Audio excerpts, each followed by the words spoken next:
सोलापूरच्या मंगळवेढ्यातील ब्रह्मपुरी परिसर, याच परिसरातील हॉटेल ग्रामपंचायतमध्ये एका 25 वर्षांच्या तरुण रीलस्टारचा गळफास घेतलेल्या अवस्थेत मृतदेह आढळतो। ती रीलस्टार म्हणजेच रोहिणी पाराध्ये। रोहिणी आणि तिचा पती निलेश दोघेही सोशल मीडियावर प्रचंड सक्रिय होते।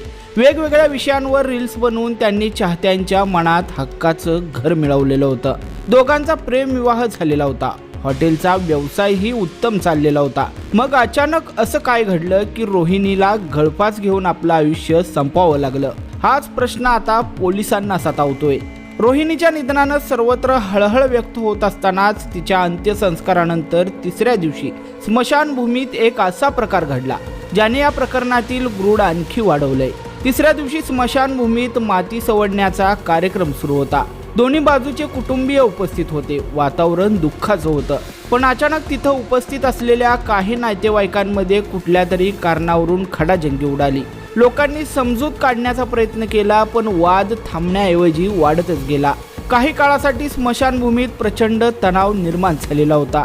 दुःखाच्या प्रसंगात स्मशानभूमीतच असा कोणता वाद झाला ज्याने पोलिसांचं लक्ष या प्रकरणाकडे अधिक वेधून घेतलेलं आहे? आता पोलिसांनी या संशयास्पद मृत्यू प्रकरणाच्या तपासाची चक्र गतीने फिरवायला सुरुवात केली आहे। पोलिसांनी दोन्ही बाजूच्या कुटुंबियांचे जबाब नोंदवण्यास सुरुवात केली असून शुक्रवारी पाराध्ये कुटुंबियांचा जबाब नोंदवण्यात आलाय, तर मुलीकडील इतर नातेवाईकांचे जबाब हे रविवारी नोंदवले जाणार आहेत। पण या तपासातील सर्वात मोठी आणि महत्त्वाची कडी ठरणार आहे ती म्हणजे CDR म्हणजेच कॉल डिटेल रेकॉर्ड।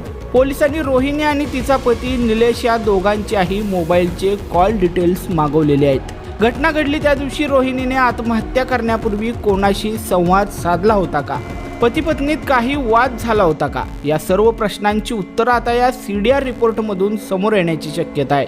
या घटनेतील सर्वात गूढ आणि संशयास्पद बाब म्हणजे ज्या दिवशी रोहिणीनं हॉटेलच्या किचनमध्ये ओढणीच्या साहाय्याने गळफास घेतलेला होता, त्यावेळी तिचा पती निलेश हा हॉटेलच्या बाहेरच बसलेला होता। निलेश बाहेर असताना आत किचनमध्ये रोहिणीने इतकं टोकाचं पाऊल का उचललं, असा प्रश्न आता निर्माण होतोय। हॉटेल व्यवस्थित सुरू असताना, सोशल मीडियावरही प्रसिद्धी मिळत असताना रोहिणीच्या मनात असं काय चाललं होतं जे कोणालाही समजू शकलं नाही। रोहिणी पाराध्येच्या मृत्यूचं गूढ उकलण्यासाठी आता मंगळवेढा पोलीस सर्व बाजूंनी तपास करतायत। कुटुंबियांचे जबाब आणि लवकरच येणारा मोबाईल CDRचा अहवाल या प्रकरणातील अनेक धक्कादायक सत्य समोर आणू शकतो। रोहिणीने खरंच आत्महत्या केली की यामागं काही वेगळंच रहस्य दडलंय का? याकडे आता संपूर्ण महाराष्ट्राचं लक्ष लागून राहिलंय।